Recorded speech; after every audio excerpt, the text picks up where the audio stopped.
Hello, friends. I'm Kush Khandelwal, and this is Ageless Athlete. A few years ago, I started asking questions that would not leave me alone.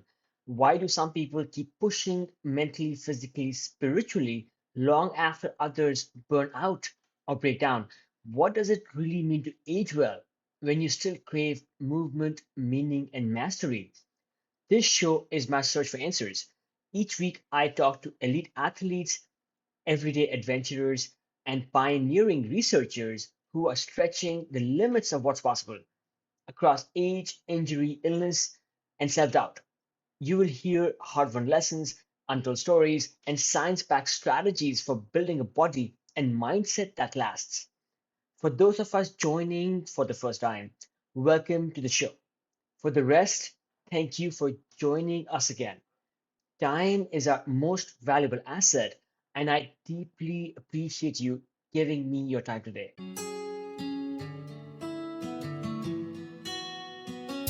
Imagine a narrow trail winding through the Italian Alps, snow dusted peaks in the distance. A ski guide turns to his clients and calmly says, "There is avalanche debris below. You will need to point your skis and trust." That guide? Chris Anthony, a Warren Miller film legend, adventure skier, educator, and resilience machine.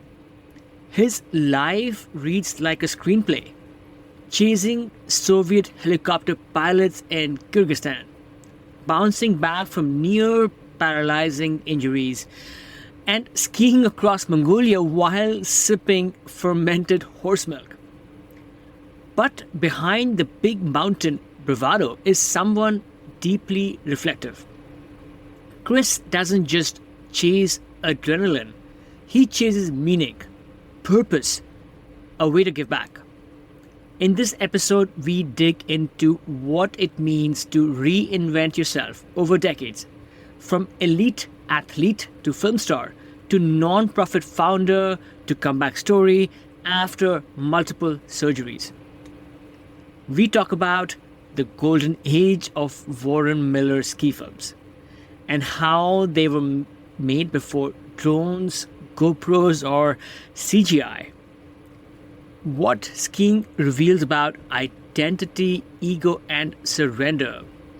And then how recovery from injury becomes its own spiritual practice. And then how Chris channels it all into his Youth Impact Project, which brings outdoor mentorship to kids who have faced trauma. You will also hear Chris share his personal approach to nutrition, including how red meat and protein have played a key role in his recovery. So, do note that while that is different from my own more plant based choices, I always aim to hold space for honest storytelling. As with any aspect of performance or longevity, there are many paths. And this episode is about learning from a lifetime of resilience. Whether you have never touched skis or spent your youth chasing powder, this conversation is a masterclass in reinvention, the quiet grit it takes to keep going. Chris has been through the ringer, and he's still here, smiling, skiing, giving back, and showing up for the next generation. Let's dive in.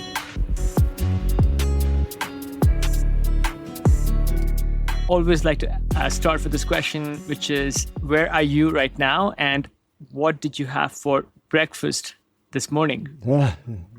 I am in Avon, Colorado, and I just ate breakfast right before I jumped on here with you. I actually made my breakfast this morning. I had 3 eggs and made it into a breakfast burrito with some vegetables, and then I had a plant protein drink.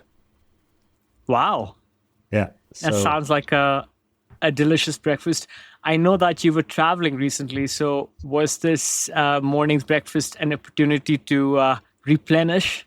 I was traveling quite a bit. Now have been home for a couple of weeks, and it's very rare that I eat at home because I work at home. I do so much at home. I live alone, so I try to do what I can to get out and be amongst other humans. So I usually go eat at one of two coffee shops that have some good food, and Nice. yeah, and also it just makes me feel like I can get out in the world. So I don't often eat at home.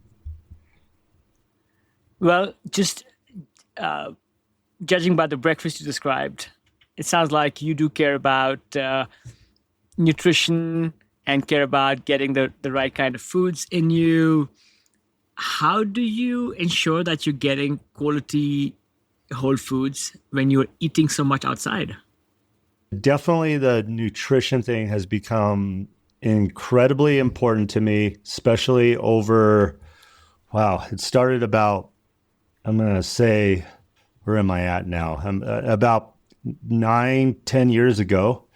A woman, a doctor that would come to our ski camps and down in Portillo, Chile, really got me onto a regenerative medicine sort of direction. So, bottom line is that I had so many injuries during my career, and especially my knees and everything.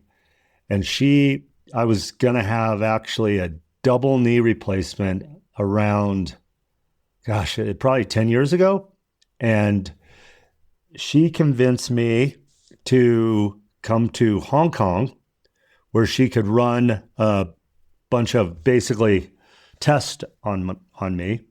And basically her whole premise is taking your DNA breakdown, who you are genetically, and an incredible blood panel. And she morphs those together to figure out exactly what you're supposed to be eating. And in simultaneously, we did some stem cell stuff on my, and we also did the other stem cell and the other injection where they take blood from your body, spin out the white blood cells. PRP. PRP, sorry, I forgot about it. And within literally a couple weeks, all the inflammation, especially in my knees, went down.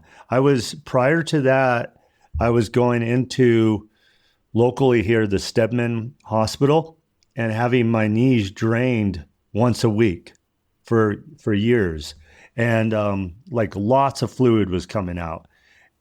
I've had over 16 knee surgeries. A lot of that was prior to the whole thing. So I was scheduled for 2 knee replacements. Instead, I went to Hong Kong. She did all this stuff. She totally put me on a different diet to eat to my blood type and my genetics. And then inflammation started coming down.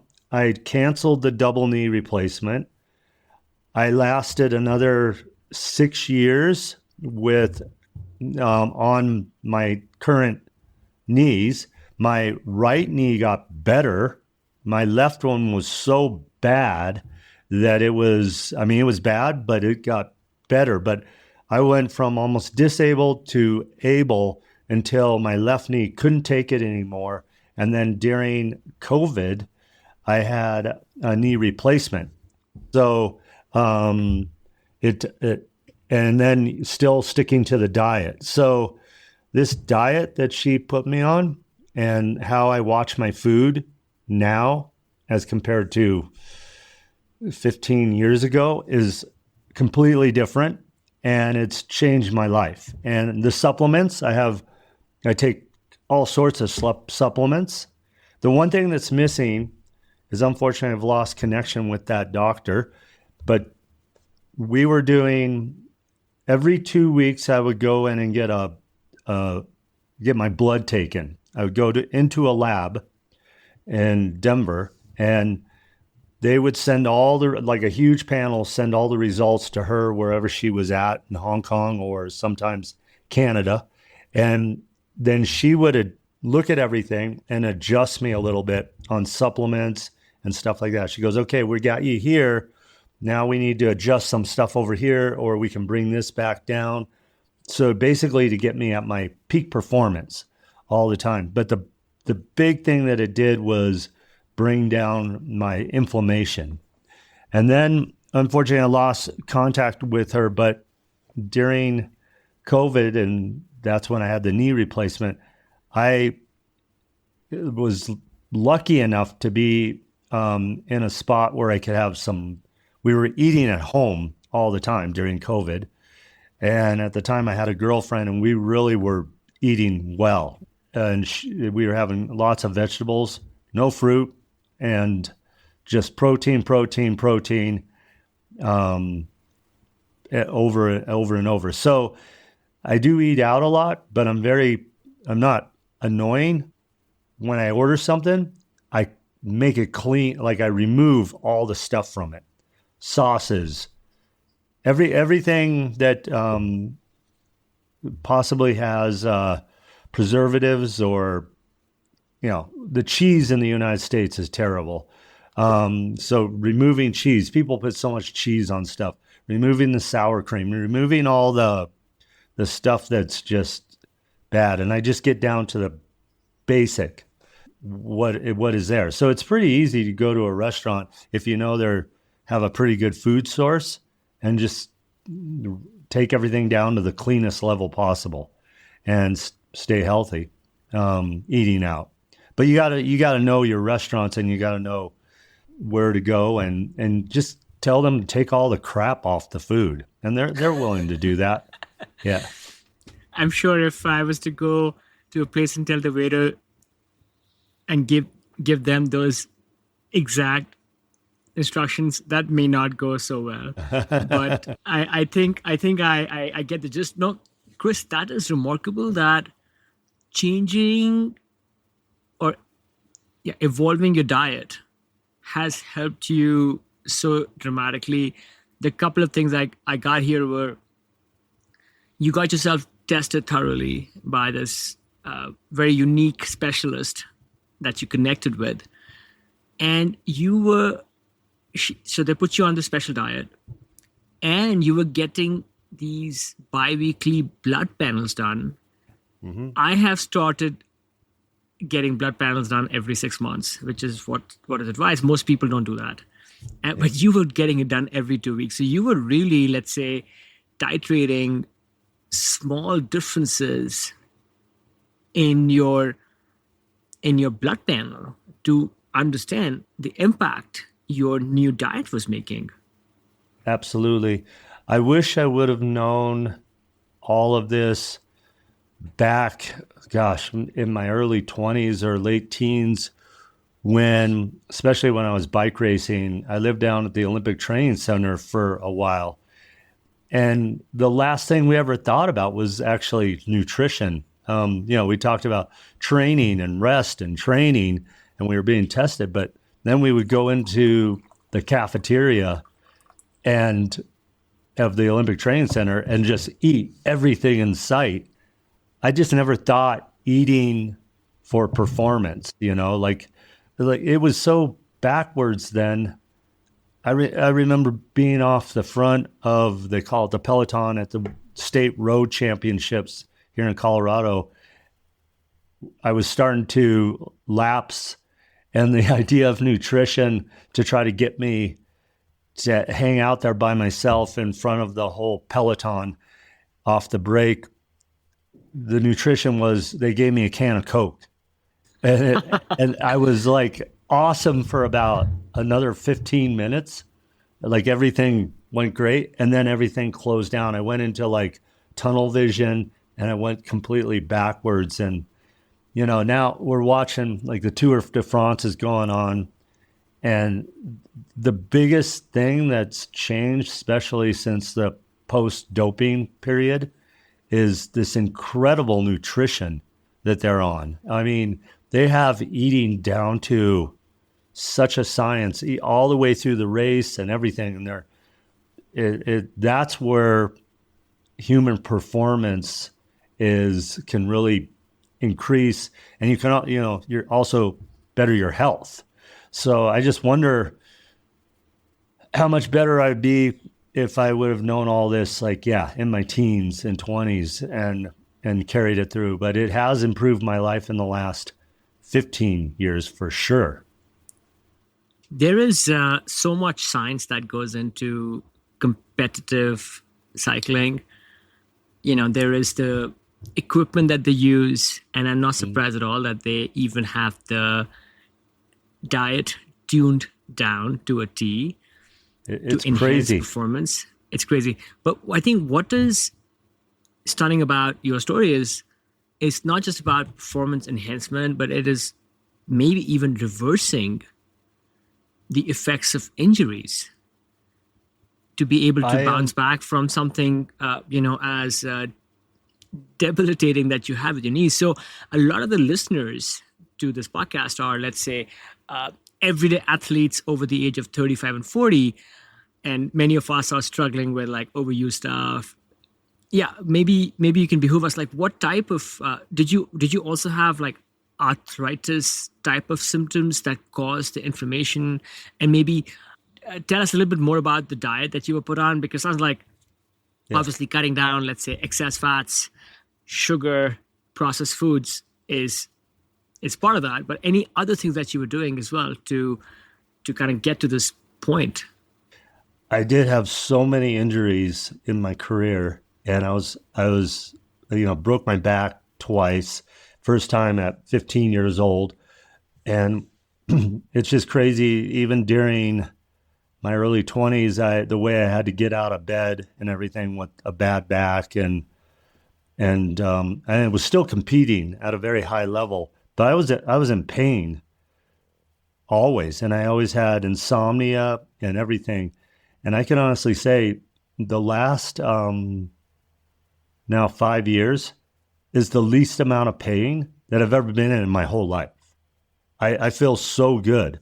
And it's 100% that you can change your direction by diet. And so just cleaning it all up. But with what she figured out from my DNA and the blood, right? So because of your genetic background, how you should eat.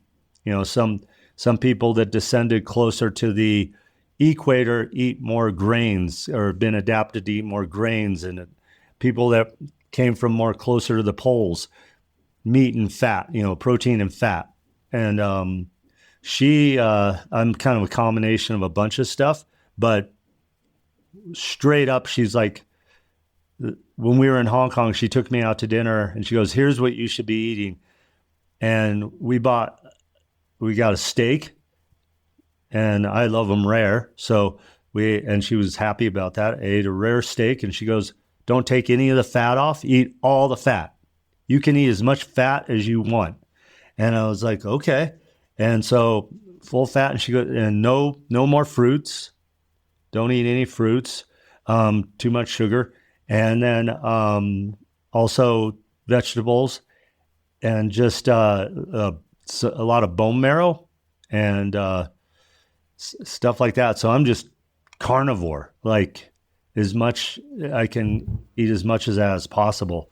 And so even during the knee replacement, post knee replacement, I was eating 5 steaks a week, and I was getting the steaks sourced from a ranch right here, not too far away. So I knew exactly, no hormones, grass-fed, natural meat, came right from the source. And it's just, I just went that direction. And again, eliminate the sugar, things that I didn't even realize, because we just been so lied to for advertisement, like things like Gatorade, one of the worst things that you could be drinking, apparently. I remember my professor in college talking about how bad Gatorade was, but didn't take it too seriously. But just eliminating all the sugar. She wanted me just like almost have zero sugar intake during the day. And, Wow. and the other thing that's kind of wild about all this that I learned, especially about our healthcare system. So prior to the knee replacement, or when I was going to get the double, I had to go do a pre-op with a regular doctor. And I went in, and of course, they take your blood, they send it into the lab. And then she had contacted me, and she said, you know what? I'm going to fly you to Hong Kong. So a few weeks later, I flew to Hong Kong, and she had me cancel my double knee replacement. I got to Hong Kong, immediately went to her office. We did the DNA, and she did the blood. And then she goes, she has her own blood lab, and she goes, okay, why don't you go walk around and check out the city? And, I'll give you a call when we have results back. And I'm walking around. Literally 20 minutes later, she goes, hey, can you come back? And I go, yeah. She goes, I see something, and I want to test my theory. And so I came back, and then she sent me across the street to get an MRI on my liver. And the people at the other lab with the MRI were just like going, you Americans, you're in terrible shape, and it's all because of your food. So I had this incredibly fatty liver, like a really bad fatty liver, and I was, pre-diabetic. So she immediately had me come back to her office, and immediately we started changing things.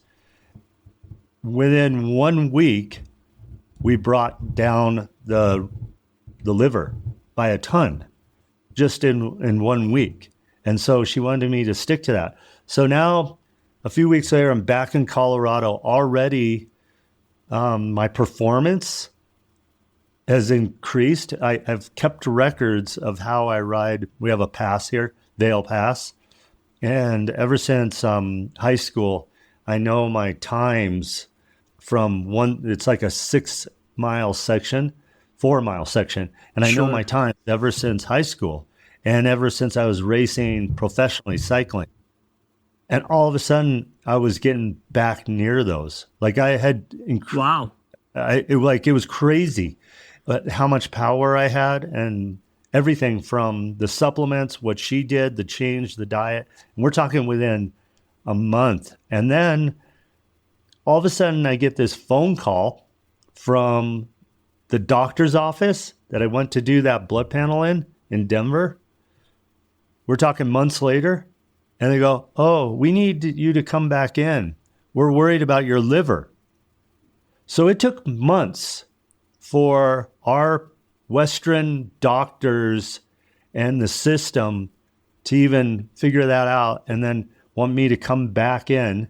It took her 25 minutes and then to change everything in 2 weeks. And then within a month, I was a different person. That's crazy. Pretty ridiculous. And then that's when I started going to the blood lab. She transferred between Hong Kong and Canada. So that's when I was going to LabCorp by myself and getting my blood panels taken. I can't see them. They have to be sent to a doctor or her, like she's a doctor. But I started getting to know the blood lab guys pretty well. And this is even the sadder part, is that when they take your blood, they see everything, but they'll only send back to the doctors what the doctors request, right? And the doctors are charging your insurance, and they want to get as much of your insurance out as possible. So they're only going to ask you from the blood lab for minimal stuff, unless you really, really request it. But the doctors are going to not look at your full panel. So LabCorp will see your full panel, and they'll see if somebody has markers for cancer, AIDS, they'll see everything. but they're not allowed to disclose it unless it's asked of them. So Sure. they see stuff all the time in people's blood labs, and they're not allowed to say anything. And this could be caught preventatively, and we could already be changing those people's health. But if the doctor doesn't have, so this is how backwards our whole system is. So this doctor that I was working with in Hong Kong, she's very much on that, regenerative progress. She's Western educated, Eastern educated, and she's combined both of them, but she's circumnavigated the whole system of how regular medicine works. And she's also, doesn't want to do prescriptions. She feels she can get around everything with just changing diet, supplements, and whatnot. And she's never had one patient have cancer. So it's pretty amazing. She really did change my whole life through diet.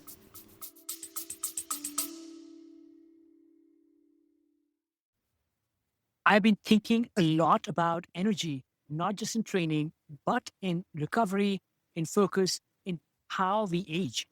So when I came across NutriSense, it hit home. It's a program that pairs a 24/7 glucose biosensor with a dedicated dietitian to help you understand how your body responds to food, stress, sleep, and movement, and then act on the data. I chose it because I wanted something real, not another hack or one size fits all plan, just honest insight into what's actually going on inside me and how to build habits that last. NutriSense has helped over 150,000 people take that step. And if you want to try it, you can get 33% off your first month with code Ageless15 at nutrisense.io. Again, that's nutrisense.io, code Ageless15. You can also find this information on the show notes for this episode.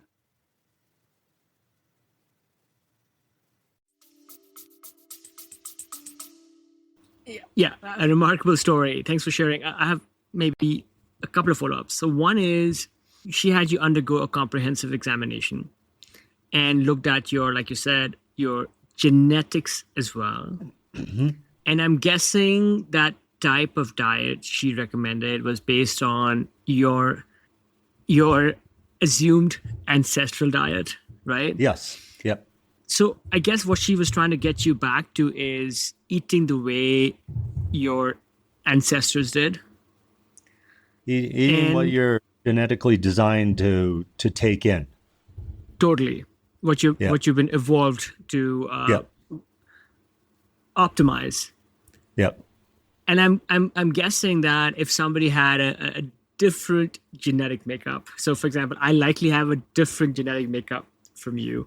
I grew up near the equator, and I haven't gone through like a big genetic panel yet, but I'm guessing, yes, I have, ancestry from that part of the world. So I'm guessing that if I was to go through this, or somebody listening was to go through this, they would prescribe a diet which would be good for them. So in your case, it was, let's say, a lot of red meat and vegetables and no grains.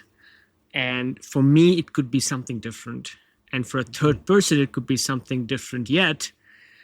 But also maybe there are some like fundamentals that she also, let's say, strongly advised, which was like giving up sugar, which I think, so there's some universalities here. Giving up sugar, stopping like, really like junk calories that you get with like, sour cream and dressings on your salads. So is that correct? Like, so change your diet and eat what you're designed best for, but then also like as a layer, cut out completely a lot of this processed food that's part of the American diet. But there's also, it's more than that, especially here in the U.S., because we have, which, they're trying to get rid of now. We have a lot of GMOs and stuff in our food, hormones. So the overall testosterone level of American males is far below the world average because of all the estrogen that's in our food. And that's why our girls are also like developing faster and maturing faster. So, and we see this shift in character of our, American males and everything. So just that alone, which across the board, every human should be trying to get away from. And as males, we definitely have a deficit in testosterone, but it's highly frowned upon to take testosterone. But it's starting to, I feel like there's starting to be more that it's okay. But I've had a couple, she was boosting me up with pure testosterone that we can't get here in the US. But then she was also adding these supplements, DHEA, which I have, and it's like a jumpstart my system, and then that's the messenger that tries to get your body to do it itself and everything. So you're not taking the testosterone all the time. What happens is your body, when it drops too low, it just stops. So she was trying to ramp it up so that the body would kick it back in, and then the DHEA was this messenger that said, okay, we're going again.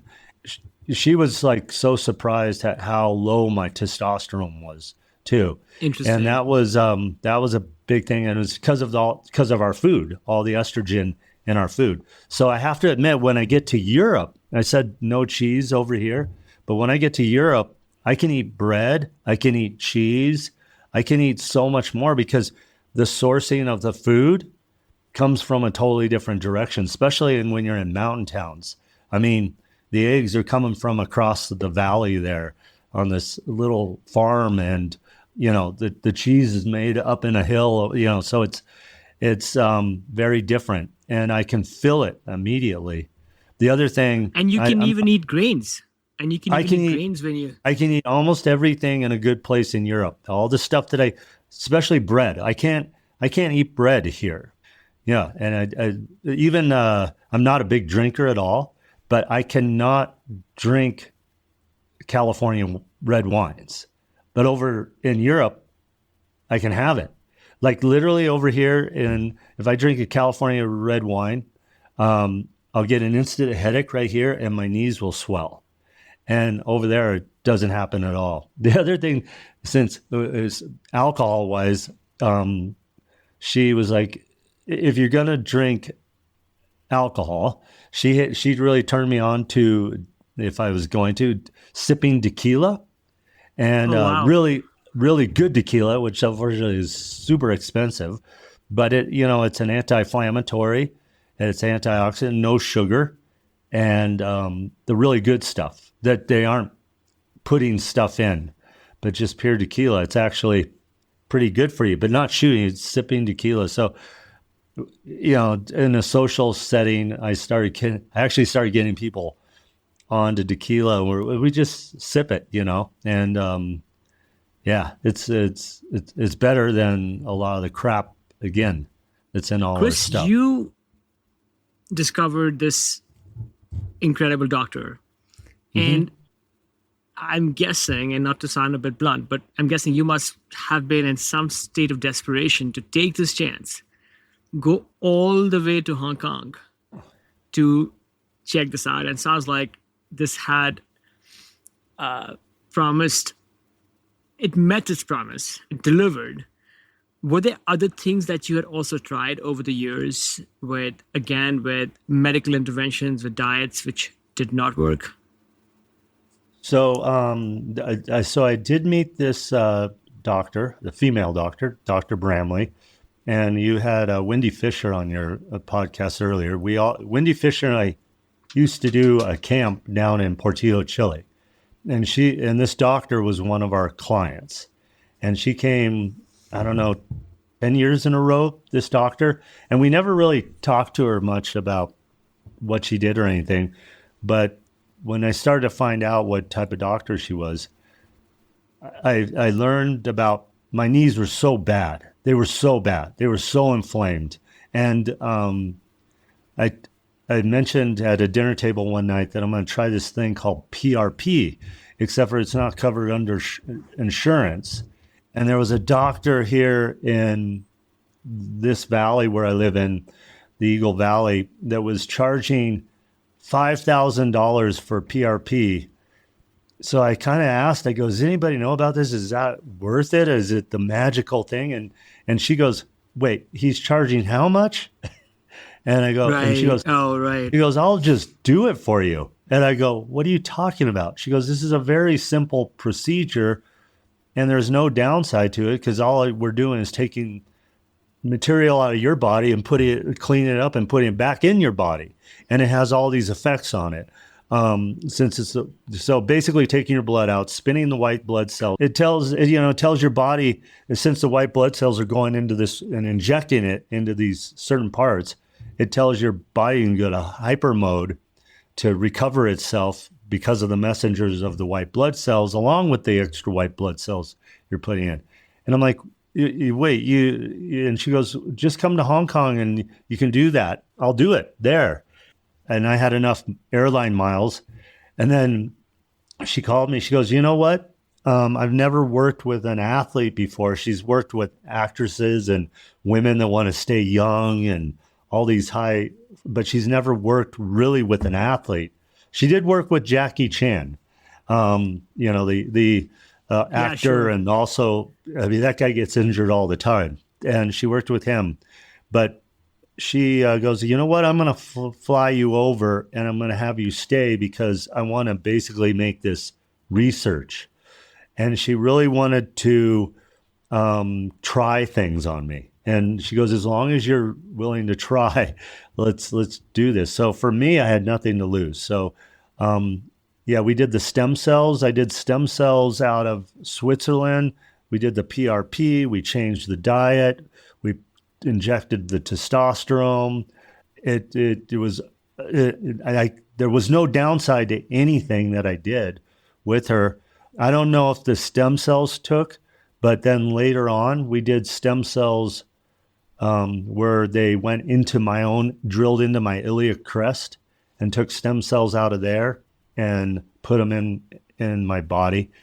And I think those did a little bit. It wasn't the magical bullet, but the biggest thing has been eventually when I had to have the knee replacement and then coming back from the knee replacement, now that I had my body aligned with the proper nutrition. And I feel so much better now than ever before. Amazing. You went through so many things, like this whole melange of interventions, of lifestyle transformation. Did you ever, like, if you were to like really think back and analyze which of these different things you think were the catalyst? You think it was the PRP or the diet or something else? The diet. I really, really wish, especially when I was, I'm a ski racer, but I left ski racing for a while in professional skiing and moved towards, I was using cycling as training for skiing. And then all of a sudden, I was getting bored just cycling. I decided to start competing in bike racing. Found I was doing very well. And my 16, 17, 18 years old. And then things kind of went like this in the cycling. My skiing went back up like this, but there's so much we know now, but it's literally two different body types. So I was confusing the heck out of my body by changing from these two sports. But I wonder where I would have gone with my cycling if I would have known even half of what I know nutrition-wise now. I mean, I was training like crazy, but then I'd eat whole Domino's pizza at night by myself, and a lot. Like I would go, I just ate everything.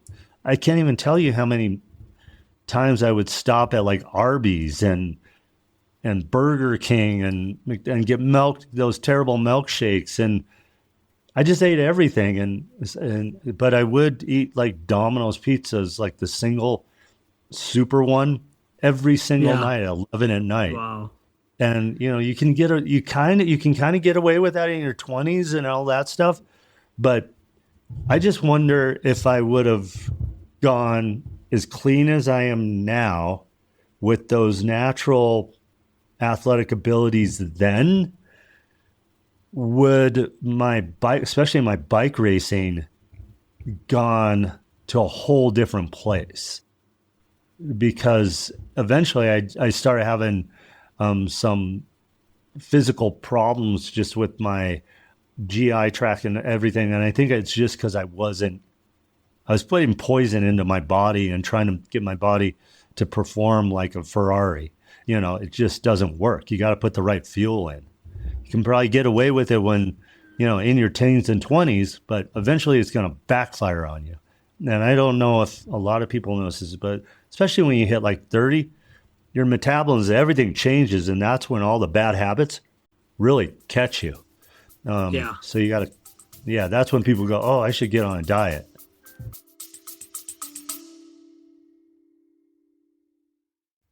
Friends, it means a lot that you're here. I pour a ton of heart into the show. The research, the interviews, the editing. It's all me, trying to share stories that matter.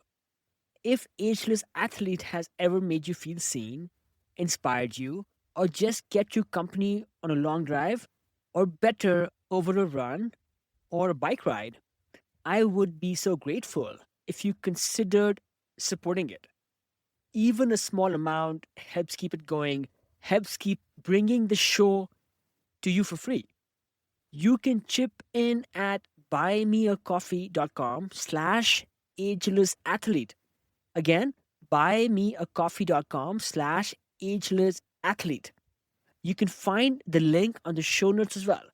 Thank you for listening and for being part of this.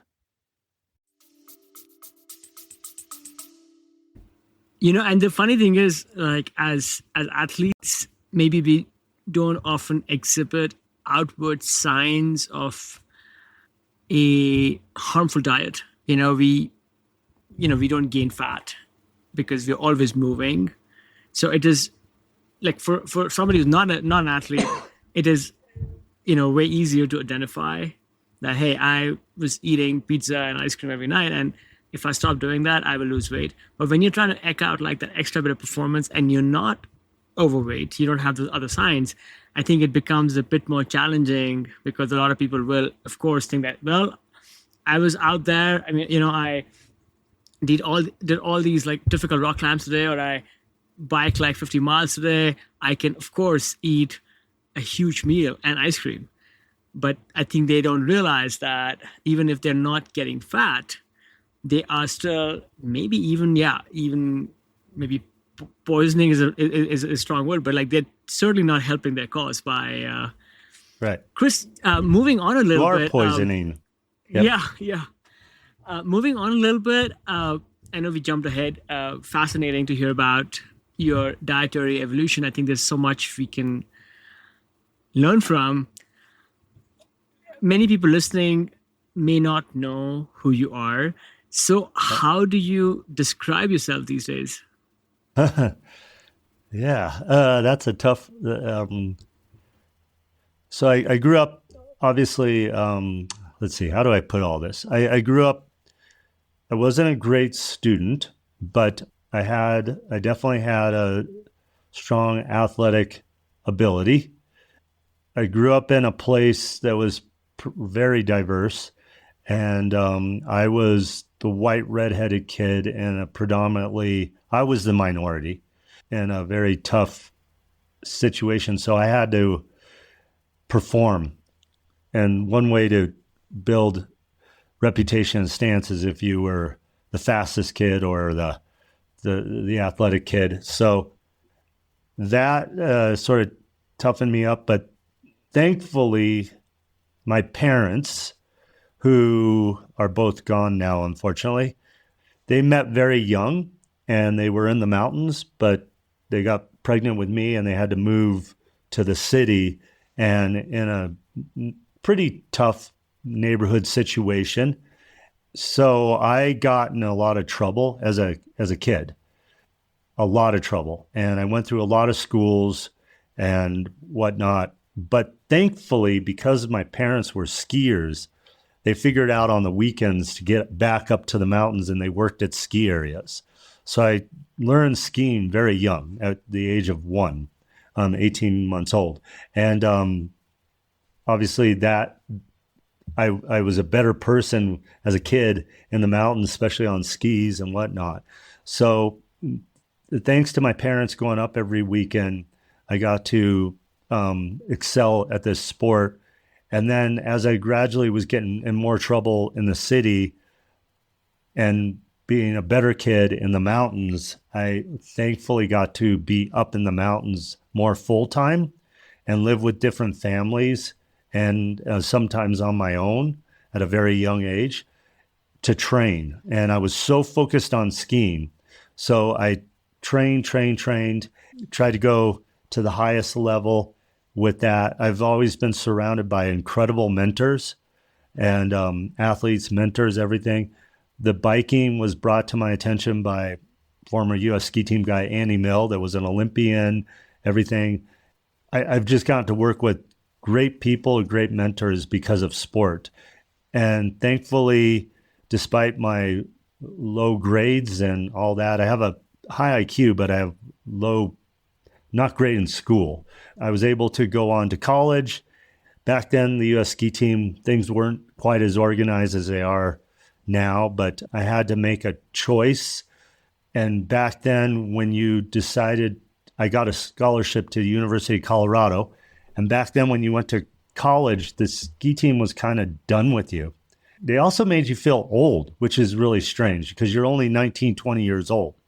And now we're learning even that athletically, especially for males, you're not even coming into your prime till you're 26, 27 years old. That was weird. So thankfully I had this cycling for a little bit to get away, but I became very lost. But the one thing that saved me was I was asked to go do some stunt work in a film, some skiing performance stuff. And I started doing that. And then I was picked up to go start skiing in some ski films. And particularly the biggest one at the time, Warren Miller films. And I got to go ski in their films. And then I kind of worked really hard behind the scenes to be the best athlete and be the best person for them, literally by going down even to their warehouse and working in the mail room and whatever I could do to be around, and hopefully they'll choose me for the next film and choose me. So I ended up being the longest running athlete in the Warren Miller films at 28 years. I also would travel around with the film tour, and it helped me learn how to speak to people and be on stage and perform and present. And in that process, I built my brand. It gave me a second life, right? Especially with skiing. And so I'm more known, I guess, nowadays as the big mountain skier, or the guy that did the Warren Miller films. My true love was always ski racing. But to me, those are the best skiers in the world. But I had a second life through the film stuff. My brand started building, my name. And I started taking advantage of that by putting camps together, special camps, special things. And then I was made a spokesperson for a youth program that started with Colorado Ski Country. They were the marketing body for the entire state of Colorado for all the ski areas. And they made me the spokesperson for the 5th grade passport program. And so they didn't really have a plan for me. I came up with the idea that we need to bring skiing into the classroom, and I could do it through my film segments, and then especially the classrooms that were the underserved communities back in like the neighborhood that I started in. So all of a sudden I realized that I'm being a mentor to that lost kid that I was. So Colorado Ski Country kind of opened that door. And what it was, the fifth grade passport program offered every fifth grader free lift tickets to go to the mountains. And I would go into the schools and share all these wonderful experiences. I started to create something very creative there where teachers and schools were asking me to come back, share these lessons, these life lessons, these multimedia presentations. And then eventually it grew a lot. And then eventually Vail Resorts, the big company, pulled their membership out of Colorado ski country. It killed the fifth grade passport program.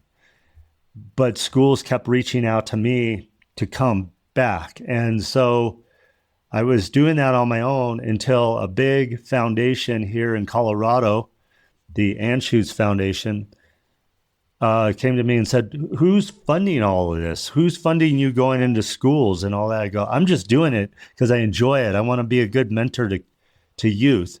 And they go, well, you need to become a 501c. You need to be a nonprofit because we want you to do more.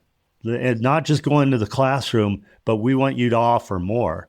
And I didn't know what any of that meant, but they basically mentored me into a 501c where I could start raising money, using my brand, now raising money.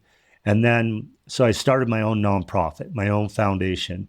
And now that foundation has a component of in-classroom education and mentoring, and with a menu of material that teachers can choose from.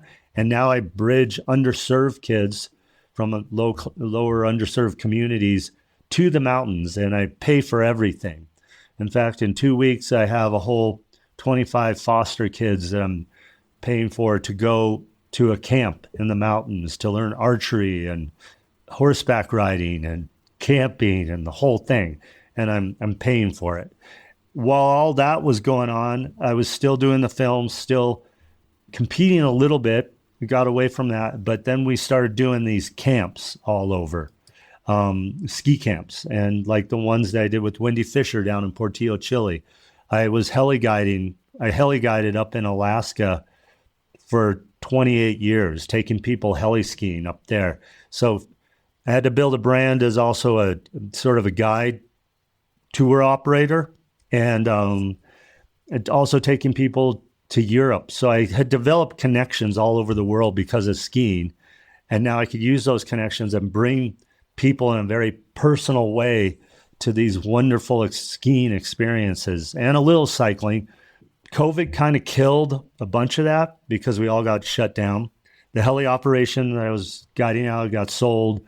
A lot of other stuff left. So now I've evolved a little bit more where my main focus is my foundation, and everything else I do is for the foundation. So the guiding and the trips and all that they do are, I call them donor trips. So people make a donation to my foundation and I take them on an amazing ski trip in Europe. And my specialty is like Austria and Italy. And I can personalize it to the greatest level because of all my connections over there. So that everything benefits the foundation. And then as all this was going on, this is a lot, all this was going on. As I said, I was skiing a lot in these films, and the particular film company was Warren Miller Films. And it's an entertainment, action sports, travel log documentary that was produced every year. Upon my travels, I came across a story that took place in Europe on the border of Yugoslavia and Italy and during World War II. And I brought that ski story back to the Warren Miller guys. And again, this is just prior to COVID, but companies were taking over companies and everything, and they didn't have any interest in doing the story. But I had all these connections over there, so I ended up basically trying to tell the story by myself. The way that I did it is I figured I'm going to build it as educational programming for my foundation to take into the classrooms, because it's about history and it's about this amazing generation, the greatest generation, and what they did. And it's about the 10th Mountain Division, which is a ski troop that was developed during World War II. And I ended up making a documentary that won all sorts of awards, at Cannes Film Festival and everywhere. And I've been touring that, and that raises money for my foundation as well. So now I'm working on 2 sequel projects because of that one. So now I guess you could say I'm a filmmaker too. So, but everything is for the foundation. So the foundation's kind of in the center. The filmmaking feeds it, and also helps it. The trips, the guiding trips I take people on, help feed the foundation, and just everything. So staying in shape, staying healthy, staying fit, and staying just constantly evolving. But it all comes from me being an athlete as a skier. So the foundation of all of it is your health. Sure. Wow. Yeah. No, so badass, Chris. You have absolutely carved out this rich and very unique path for yourself from your beginnings into the mountains as a toddler to the point now where you're taking other kids and sharing the gift back with them. And it's allowed you to also enrich your life and create this, just this tapestry of different things that you do. So many fascinating things about your journey. I am absolutely riveted by your career in the Warren Miller films. Like, I am not a skier, but those films are so good. They're so iconic. And I guess you guys were making these movies at the time before GoPros and, before drones. It was probably like a whole different era. Like, I would love to have you take us behind the scenes for a moment. What was it like to shoot some of those breathtaking segments? It's so mind-boggling in what a short period of time, and just in my career, what technology I've gone from to where we are now. So that I skied for the Warren Miller films for 28 years. And one reason that I was able to keep where they would reutilize me over and over was because I was willing to do anything, and especially go on the very exotic segments where we didn't know what was going to happen. Would we even get anything? A lot of the athletes, they want, they want to get the cool segment with the grape powder, steep stuff, heli skiing, all that. I was the one willing to go to Iran, to Mongolia, to places where we have no idea if we're going to get to ski or what we'll come back with. So that's one reason I kept my longevity. But the benefit is I got to go on all these super exotic places. So I got to see the world in the craziest way. And like one of the most bizarre trips that I went on was when we went into northwestern China and walked into Mongolia to go find a tribe of Mongols that have been skiing for 5,000 years, and they lived in the mountains, and they completely live off the grid. They've lived as they have for thousands of years, and in that process, they themselves invented skiing for themselves to move around in the deep snow in the winters through the mountains to go hunt and just basically survive.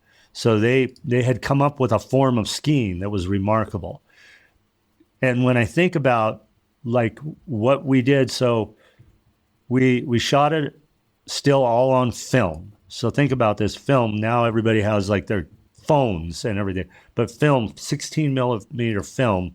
So the canisters are this big, and we had to take tons of those because each canister only has like 9 minutes if you shoot it at 24 frames per second, and they weigh a lot. And then you have the battery, the cameras. They're 16 millimeters metal, big, with the battery cases, right? And then the audio and all that. But in this case, once we were in the field, we didn't always have power. So one of the cameras was hand wound, right? So back like 1940s, hand wound camera, a Bolex. And then you shoot this film. You have no idea if you're even getting the shot because you're shooting film, you're exposing the film. And then the cameraman in a portable darkroom is trying to get the film out without exposing it and putting it back in the canister, taping it all up. We won't have any idea if we even got a shot till months later when it's developed, right? But this is very fragile stuff that we have to get now out of that environment and all the way back to Boulder, Colorado, then to a lab to be developed and then digitized. You know, the amount of weight. So like when I think about when I climbed with the film crew Cotopaxi in Ecuador, and we skied off the top of Cotopaxi at 19,000 feet.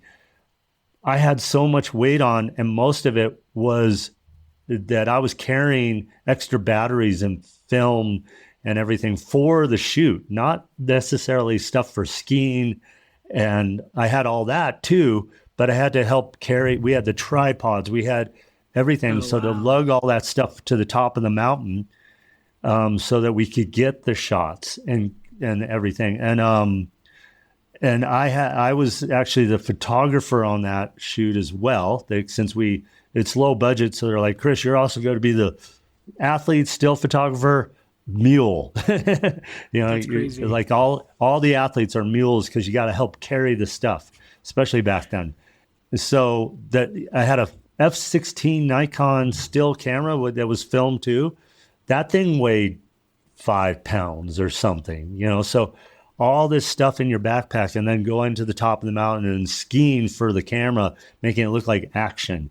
And in a vulnerable place, long ways from safety, so you don't want to get hurt and all this. So there's a lot to this game. As compared to when I decided to do this film by myself. Oh, and one other item, like in Alaska, when we go film there, you have a helicopter that's $1,500 to $2,000 an hour when it's running, you know, and the pilot and everything. And you're setting the skiers up on mountains and all this. And then the helicopter goes back down, and then the cameraman gets in, and then they take the doors off and they fly up to get the shots, right? Stuff where you needed helicopters for all the time. Now we have drones, you know. I have a drone sitting right over here that, like, some of the stuff I can get is just unbelievable. So now jump forward to all of a sudden I'm going to try to do this ski film documentary about the 10th Mountain Division. And I'll just give you the most amazing example. I wanted to shoot the opening shot for my documentary. And the name of my documentary is Mission Mount Mangar. Mangar is a mountain on the border of Slovenia and Italy. And it's a beautiful mountain. And I need that shot in my opening shot. And I would love to have me tied into that shot, possibly skiing something down in front of it, right? So here I am in this place right here in my little apartment. And I get on Google Earth. I go over to Italy, fly myself in using Google Earth, find a couloir, a chute in the foreground with Mangar in the background, and try to get all the alignment set up with the GPS and everything like that. I send all that information off to a cameraman, a drone pilot in Italy that speaks a little English, but I've gotten to know. And I go, do you think it's possible that we could if I can get up on that mountain and that couloir and ski that, do you think you can get Mount Mangar in the background, which is like it's 5 miles away. And he's looking at it, he goes, I think so. I'm kind of familiar with the area. And so I go, okay. And I book my plane ticket. I fly over. I go check into a little hotel. It's raining for several days. I never see my drone pilot. I just, emailing with him. Then it looks like the next day is going to be clear. And so I email him and go, I'm going to start hiking early in the morning. And he goes, okay, I'll drive. And he was like 2 hours away. And I go, okay, I'm going to take 3 GoPros. I'm going to have one on my helmet, one on my chest. I'm going to have one that I can set away from me so I can get all those angles, me personally. And if we could get that establishing drone shot, which would normally, you'd have to get a helicopter and get all this stuff and have a whole crew and everything. I go out early that morning by myself, go and start climbing into the backcountry. I climb up this couloir. I left him a radio at my hotel that he picked up, and he called me and he goes, hey, Chris, my dad and I are here. Where are you at? And I go, I'm just at the bottom of the climb. And he goes, oh, perfect. And he goes, I'll get you climbing up, and then we'll get you on top, and then we'll get you skiing down. We'll shoot all these shots.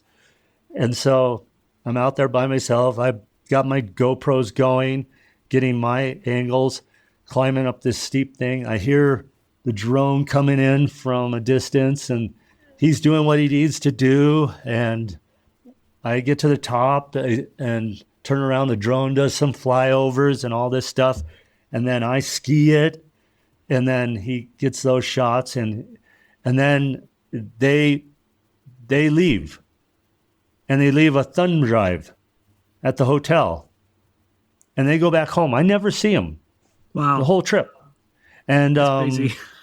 and I get down and I take the thumb drive, I put it in my computer, and I have my opening shot. And to Amazing. think that we went from me, like what I was lugging around, like if it would have been 20 years earlier, that wouldn't have been possible at all. We would have had to have a cameraman with me on the hill with a 16 millimeter, with a camera, like 8 millimeter, with film, trying to get the multiple shots.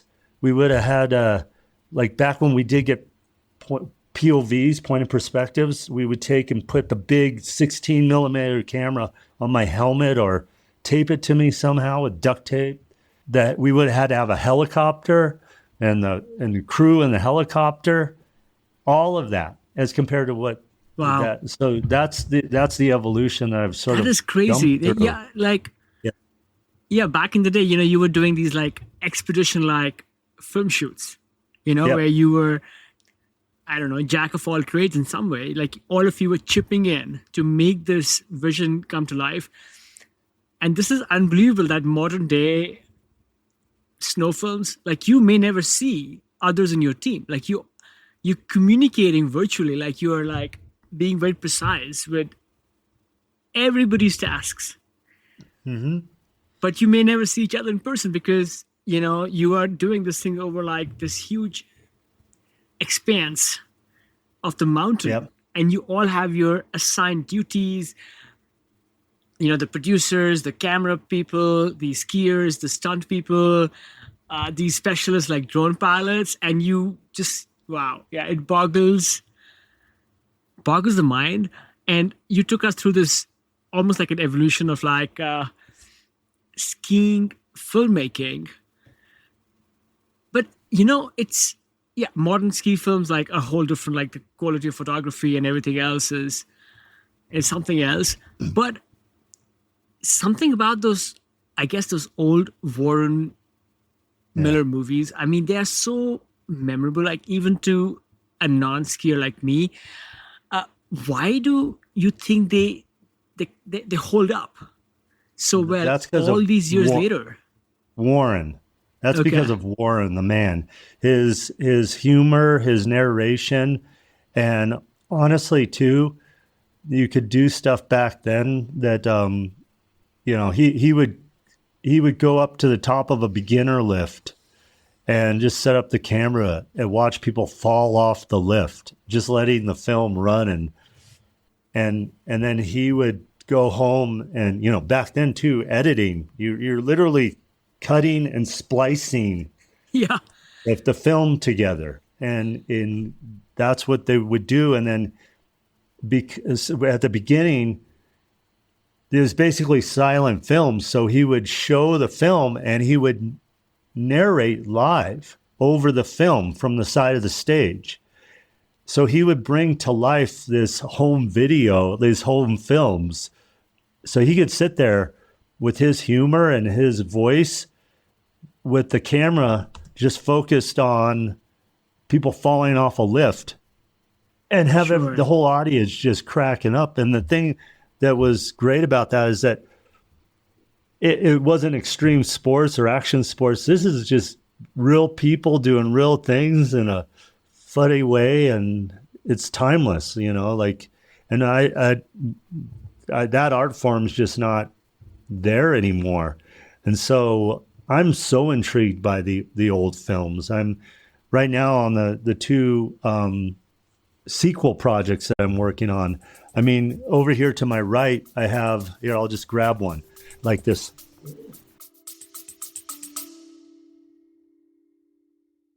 Hello, friends. Just a quick break. This is not an ad. If you have been enjoying these conversations, I would love for you to subscribe to my newsletter.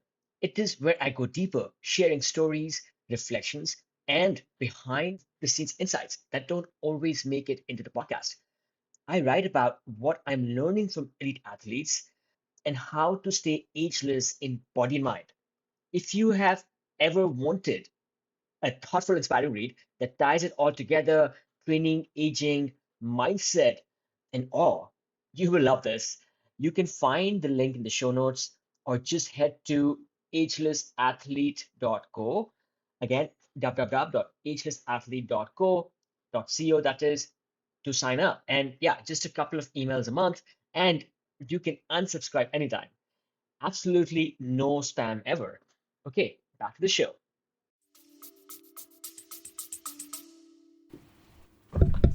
So for those not watching this on YouTube, Chris just walked away and he's now holding up this. So, oh wow, you have this like anthology of box of like classic ski films. Yeah, Dick Durrance, John Jay. These are black and white films shot on hand wound cameras. Warren Miller, John Jay, Otto Lang, Dick Barrymore, and you can see the cameras there. I actually have one of the little cameras over here. You can't make this anymore. The way that it's shot, and you think about how they did it and everything, and they're just timeless. And the quality, since it is film, the quality is unbelievable. Right. Like it's amazing. Their film is still, the digital stuff is there, but there's something very real and crisp about the film platform. Have still, some to of this these day.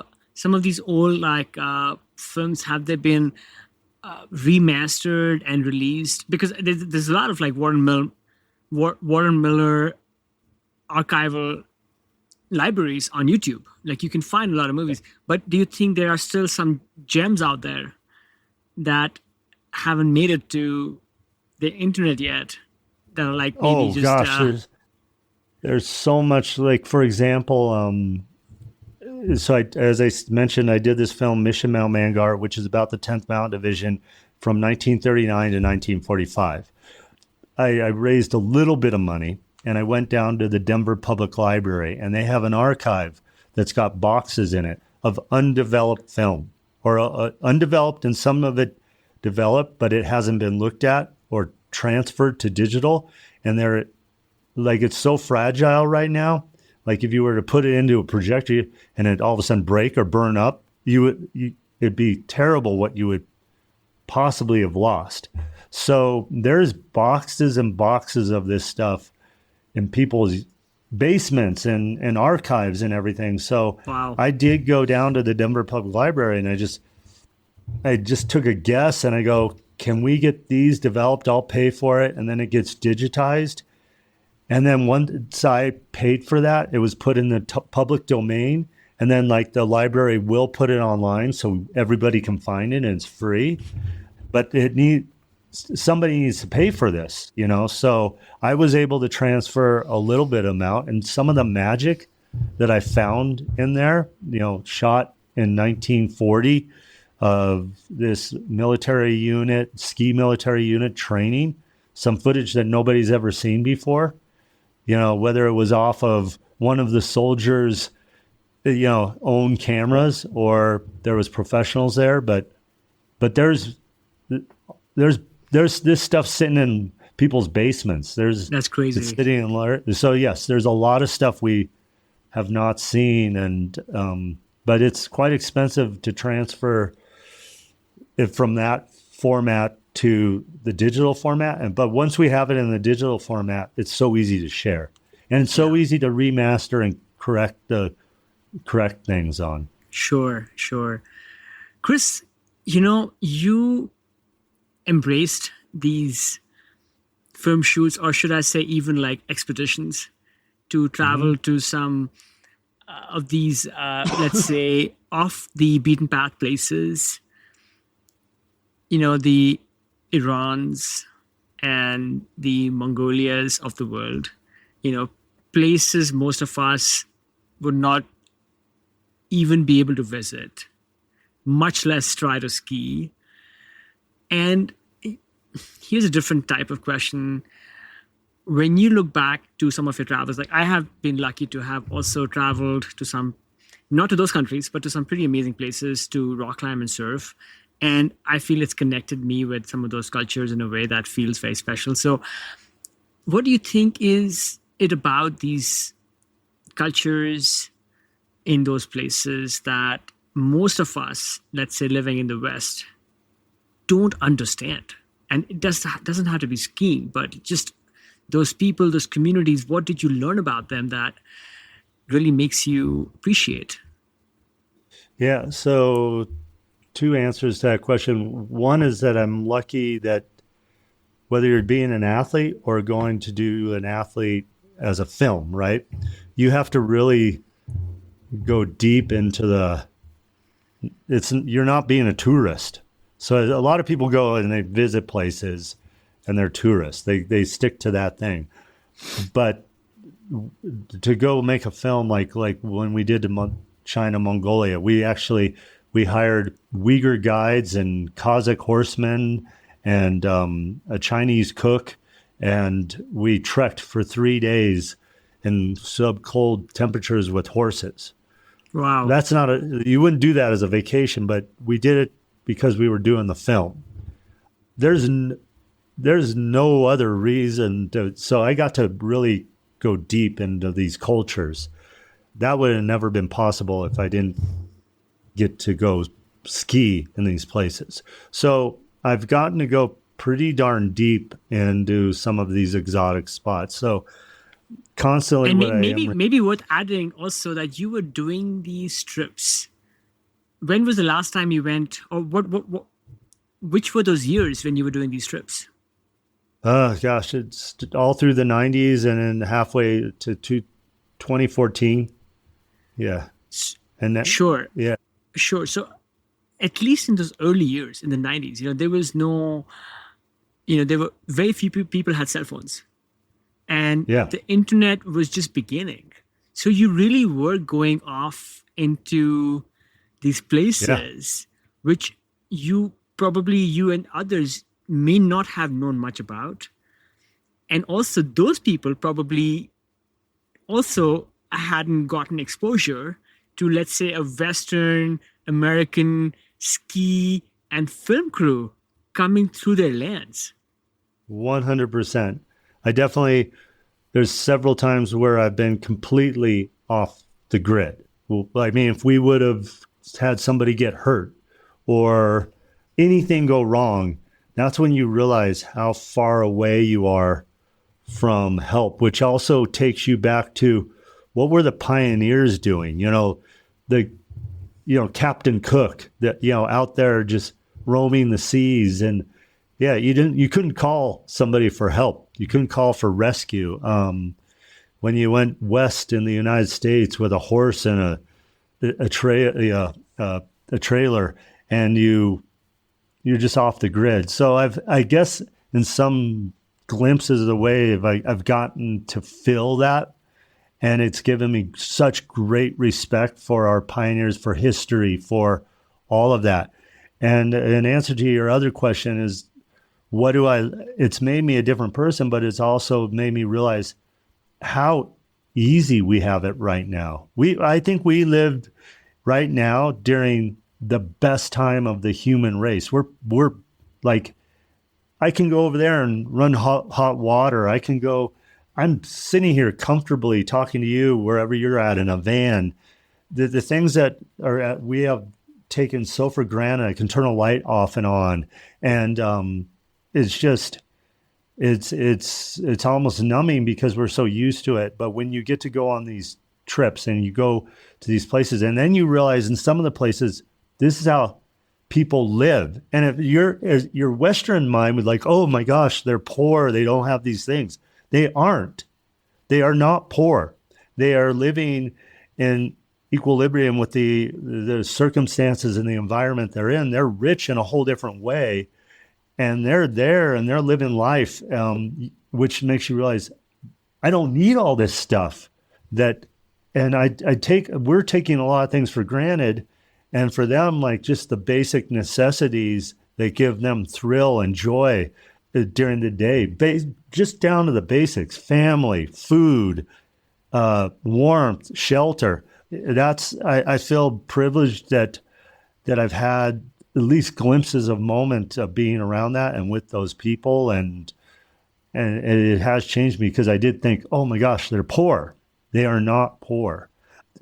Some super aliens might come here and think we're primitive, doing what we are right now, and feel bad for us. But that's been the true blessing of this whole journey that I've been on, is that those opportunities to experience that. And because of that, I literally cherish everything that's around me right now. Perspective indeed is everything, and, one can be part of the, let's say the wealthy 2%, 5% living in this country and constantly be dissatisfied with one's circumstances. And one can also lead a life which might seem to an outsider of like extreme privation in the barren landscapes of Mongolia or somewhere else, and just not understand that one doesn't need all of these comforts. And I think another beautiful thing about being able to go deeper into these cultures through the lens of, let's say, adventure sports or something else is, if you're just a tourist, like you go for 2 weeks and you check off the boxes and you stay in your nice hotels, like you don't get to see that side. But you were out there trekking and commingling and spending time and maybe skiing with the locals there. I think it helps you gain a perspective of how rich their lives are. And I'm guessing that also helps bring across a different angle on somebody from the West to them. Because, you go out and you share these like precious moments. And I think it probably also shifts their idea of like, a white person from like the US is maybe more nuanced and maybe similar to us than what we would know just by looking at something on our screens. One thing definitely, it's always funny that you definitely don't feel as tough as you think you are when you come across this, and then they look at us and all the things that we need to like get through the night and the luxuries that we have. So, for example, when in Mongolia, we didn't know exactly where we were going to stay. We just started trekking, and with the horses and we were trying to find a tribe of the Tua Mongolians that live in these mountains. We didn't know where we were going to find them. And the way I explain to students when I go speak at schools, imagine coming into Denver, Colorado on a train 170 years ago, and then you hire some local Indians to trek you 100 miles into the mountains to go try to find this tribe of other Native American Indians that you've heard about, but you don't know quite where they're at. And apparently they do a unique thing. And that's what we did. And we trekked, and then we found literally in the middle of the night, we came across a man with his daughter on a horse, and they were, in fur and everything else. It was a step back in time. And of course, they didn't speak our language. We didn't speak their language. But somehow we were able to communicate, and they pointed us, the man pointed us in the direction of what would be a home. And so we went up a hill, and we got to this yurt and woke this family up in the middle of the night. And, they're off the grid. There's no power. There's no anything. We shocked the heck out of them. They invited us into their home because it was 30 below outside, and our horses needed to be fed, and we needed shelter, and we needed to rest. And we traded. Money meant nothing to them. Like you couldn't offer them money, but we could offer food. We could offer other things. And then they actually gave up their beds, which were these big things on the floor. And in their living room, which was a dirt living room, and they had a fire going, and they had some of the young animals inside so they wouldn't be too cold outside, and they'd help keep the indoor clean. We walked into this world of this life. We took this step back in time. And again, I thought, I need to give one of these people my coat because their stuff doesn't look as good. And it turns out that their stuff was all more adapted to the environment than our stuff. And we had to come with so much stuff to even survive in that environment. And we were so cumbersome and so clumsy and moving. We just had so much that we needed to survive in their environment. And they were just laughing at how just clumsy we were as they moved around all the way down to the skis. So the next day we got to go out and ski with this family, and they have their homemade skis with their leather bindings, and there's horse hair on the bottom of the skis that is faced one way so they can slide forward, but they can walk up the hills. And they literally would slide down the mountain, climb back up, slide down the mountain. I'm sitting there putting all my gear on, and it took me 15 minutes longer. By the time I was ready to go back up the mountain with my AT gear on, they were at the top, and they had everything was just easier for them. They were and we were just like a clumsy mess with all this modern stuff. And so hang on. So they are still, even in the 90s and until like a decade ago, they were still skiing with some of that like ancient, like maybe handmade skis and equipment. Like when they saw our stuff, that was the first time they've ever seen anything like that. That's the first time. Did you also try skiing with their gear? I never got on it. Well, one of the other guys, I didn't have the proper footwear because basically they had their homemade boots too. Like everything for them was made naturally. There's photos of it on my Facebook, and there's also, of course, this is a Warren Miller segment, so we did a whole thing on it. Sure. This is very much National Geographic, but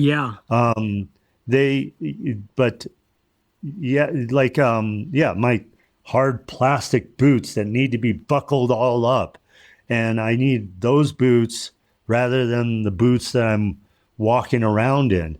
They have their boots, and they have their leather and so like all this other stuff that we had didn't make sense to them. It was cool, it was shiny and bright, but they were just like, oh my God, this is too much. And then the other part of that really put me in perspective is I thought, oh, I'm going to leave them a coat or something like that. And then I realized this throws off their whole world. And this is where we have to be very respectful of, there's those tribes that they talk about that live in the Amazon that are completely disconnected, and they don't want to disturb them because they've evolved and to live in their environment. If all of a sudden you go down there and give them a radio, it's gonna create havoc, stop them from singing. They all of a sudden they might start losing because they'll go, oh, let's do this instead of creating our own music, right?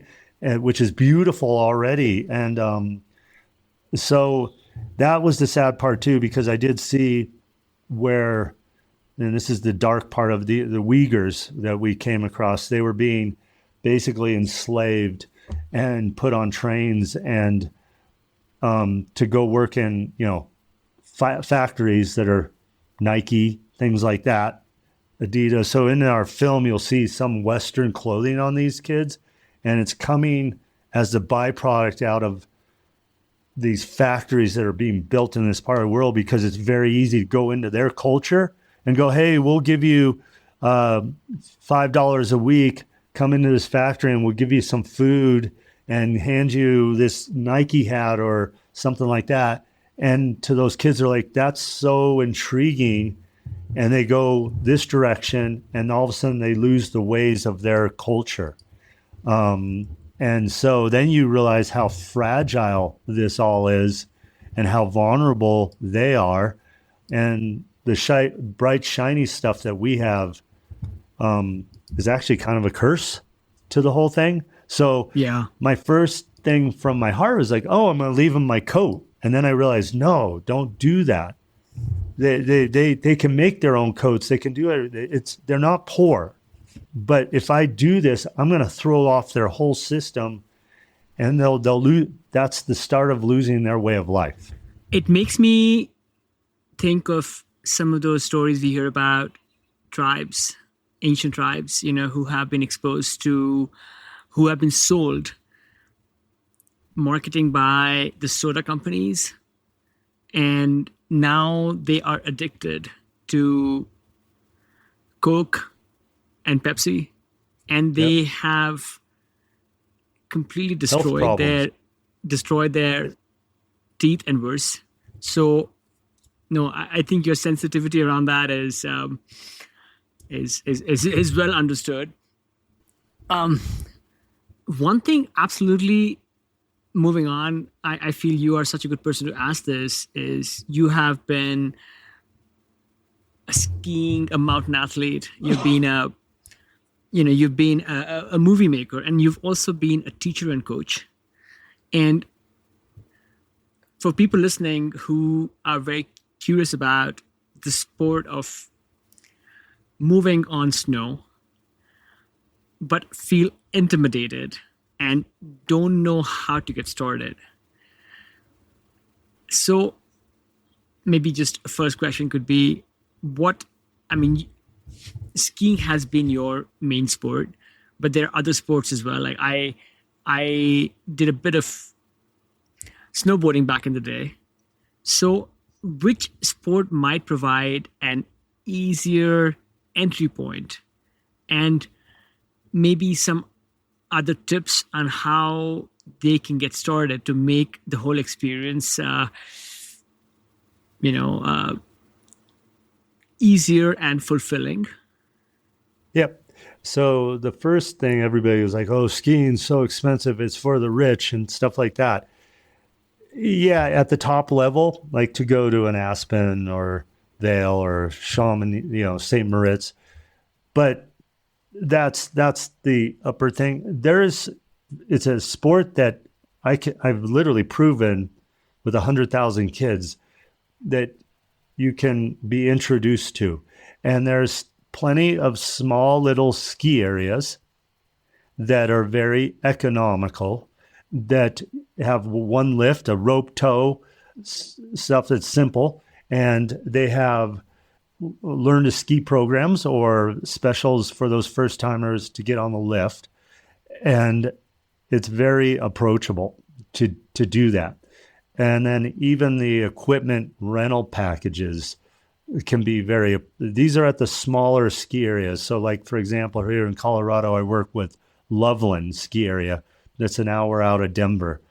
And I bring the kids up and I gear them up with the skis and the boots and goggles and helmet and get the lift tickets. And I can do it 40 kids at a time and I'm paying for the whole thing. And if I can do that, certainly individuals can open this door to themselves. And it's unintimidating. It's all right there.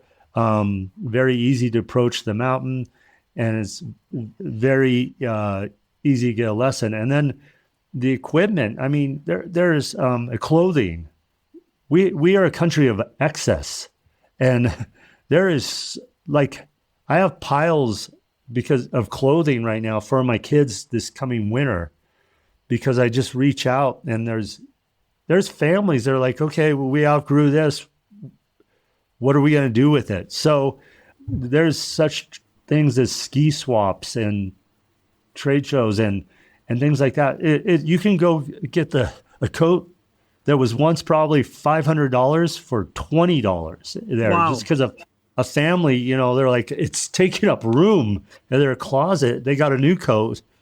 They don't want to go like try to figure out how to sell it on Amazon or anything like that. They're just like, let's just send it somewhere. So like here in our valley, we have a thrift store. You walk in there, there's world-class stuff in there, and they're just marketing it to move, you know? So having warm clothing, having the right clothing, it just takes a little bit more work, but you can find all this stuff.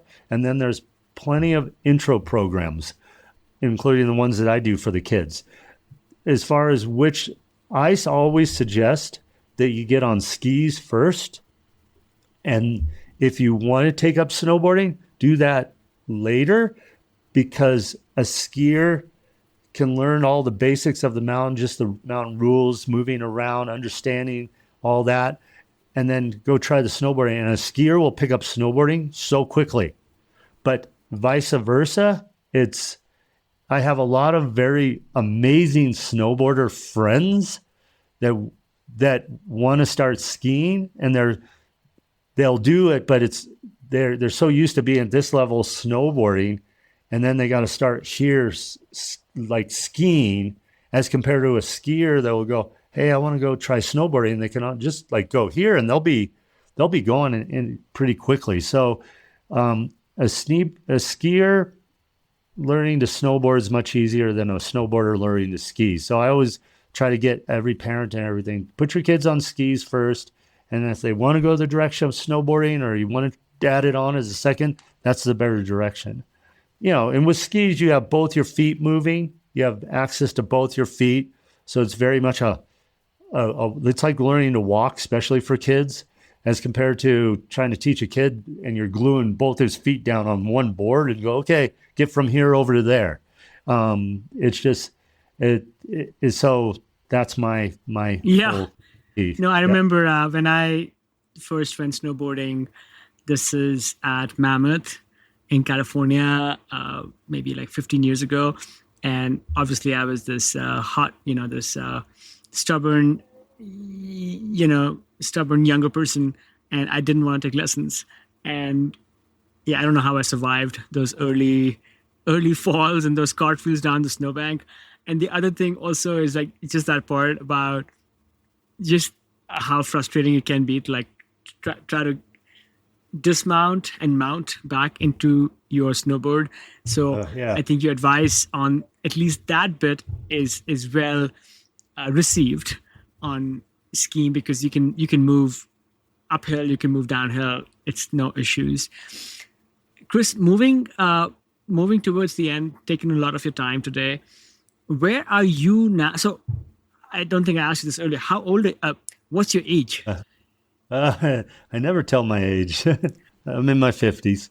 But I never tell my age. That's fine. That's fine. I think hosting this podcast emboldens me to ask Yeah, yeah. Mildly rude questions.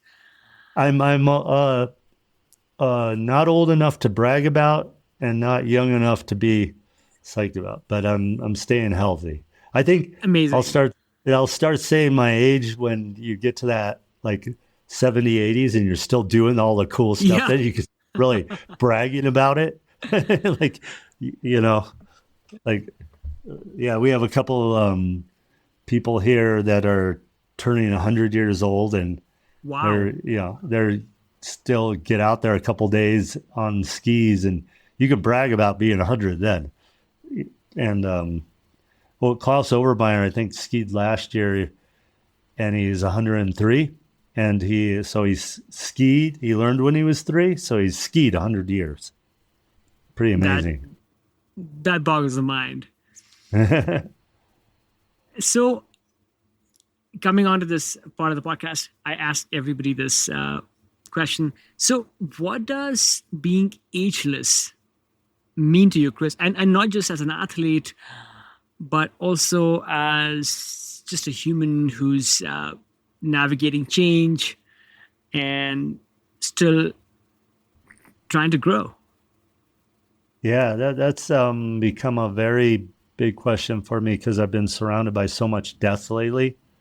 And I'm realizing this is a very short life. We're on this planet for a very short period of time. Even if you've lived to 100, you look at the scale of everything, it's incredibly short. And then you look at that period of when you might have your health and hopefully some financial freedom, because you've done the hard work and done the stuff that you can pull off in your 20s and 30s with no sleep and stuff like that. And you can start to like do the things that have a little freedom, right? And then you need your health. So that period, I don't mean to sound gloom, but if you don't take care of yourself, if you aren't ageless, that may be only for some people a 20-year period, right? That is even less for some if if you don't take care of yourself. I mean, as I said, I've taken people on ski trips that are way in their late 80s and they are just crushing it, or bike trips and things like that. And then I look around at some 50-year-olds that basically, I don't do anything anymore because they're already acting 80. And so you got to be ageless so that we can enjoy this life that we've been given, because this life is quick. And I had a family this year that I took to Europe, and the dad's a doctor. He's a very hard worker, obviously, and the mom's amazing. They've both been very hardworking, successful. They have 4 kids, and we went on this trip to Europe. And near the end of the trip, the dad got kind of emotional, and he goes, I just realized that this is kind of a perfect storm. And he goes, I don't know when this will happen again. He goes, I hope we get a few more of these. But to have all 4 of his kids, for him to have his health, his wife to have her health, for them to have the finances, for them to all go on this trip together and be on the same level, whether it's on the slope skiing or in the après and afterwards where they all can drink together and they're all together before they've gone separate directions, or before one's health can't do this with the others. So if you even narrow it down to that window's very small. So you want to make those windows last as long as possible. And it all starts with your health. And so that agelessness, so not really caring about your age, but caring about your health and because we got to milk this life. We got to take advantage of it.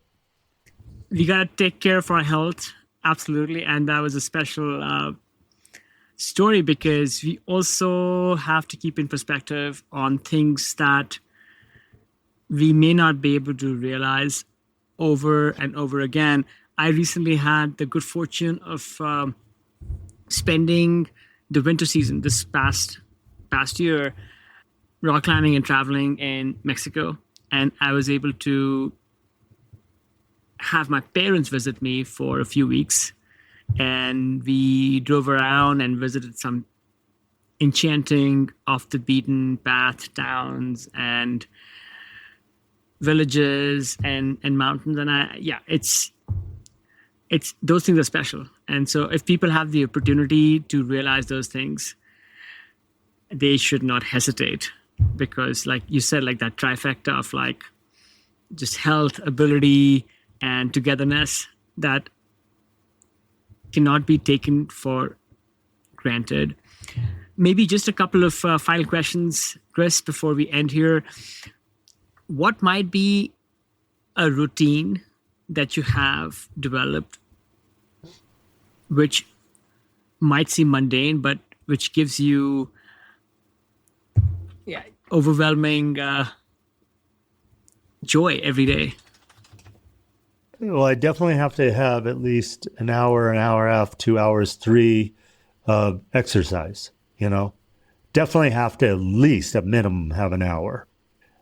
You have to keep movement in your life. So even if you're overwhelmed with obligations and things, just in your whatever with work or whatever, if you can even at minimum get out for a walk, but that changes everything. You always got to stay in front of that. So that to me is the most important. And then we've talked about the nutrition. And I think once you start getting on that sort of just eating well and clean, it makes you feel good, and you might not realize it until you eat something really bad. And then you have that terrible feeling, oh, God. But at the same time, you got to enjoy those pleasures. Once I did have my first milkshake in like 7 years the other day. I felt like I had a rock in my stomach afterwards. But oh, my goodness. But no, and then those joys. And again, I've had sort of a different life because I don't have family, and which I'm regretful of. But so I've been, so for me, I could very easily just disappear into all my own stuff, especially now that I'm working on these documentaries. But I have to get out of here. And like I said, I'll go to coffee shops and do things. And I'm always trying to figure out what the next journey and the next thing. But now I'm doing it and taking people with me. And so trying to come up with creative stuff. But it's a lot of work to live. It's a lot of work to keep that activity. It's very easy to become very complacent and get in a mundane routine, whether it's just with yourself or with your partner or with your life. And so waking up in the morning and having that checklist, like, here's what I'm going to accomplish today, just sticking with it with energy. So yeah, for me, I'm always trying to stir the pot for myself, Though the one thing I can honestly say that I definitely wish I had more of is that you realize you can't take any of it with you. When you're gone, you're gone. And the one thing that you can take with you everywhere is memories and feelings.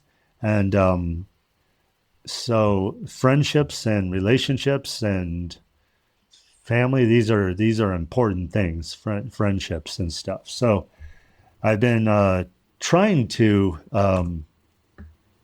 improve on all that stuff too. So yeah, these are my things, my personal battles. But it all starts with the movement, the health, the workout, and just feeling good about yourself.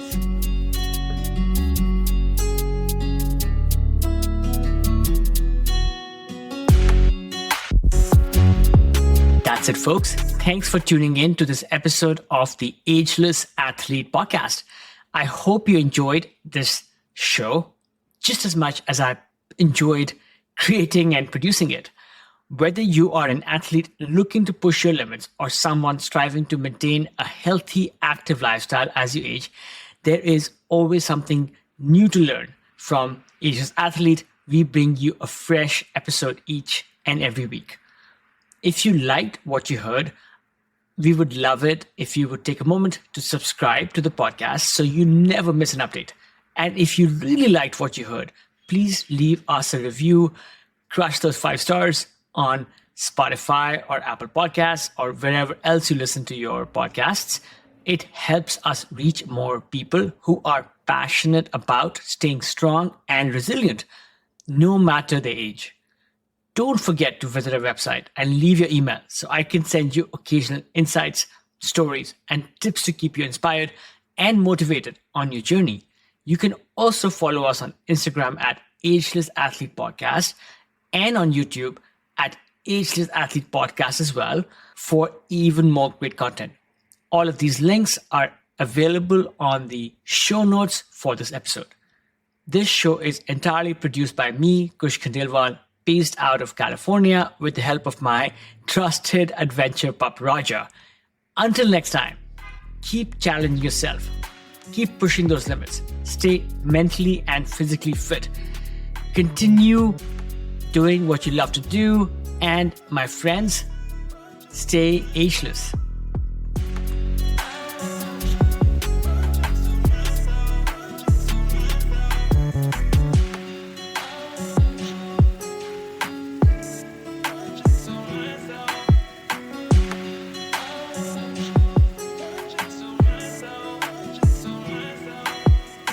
Friends, this is not an ad. This is just a quick message to those amongst us who are listening to Ageless Athlete podcast for the first time. I would love it if you would hit subscribe and follow on your favorite podcast app, whether it's Apple Podcast or Spotify or Stitcher or Overcast or what have you. We bring you stories and routines and other inspiration from elites in the world of the best outdoor sports. In each episode, you will find how these athletes stay connected to the outdoors, maintain peak performance, and continue to thrive as they age. I encourage you to look through prior episodes and listen to a couple and see if they resonate. And then, come back next week. We release an episode each week. And I am really inspired to bring you some of the best stories from the world of the outdoors. Okay, back to the show.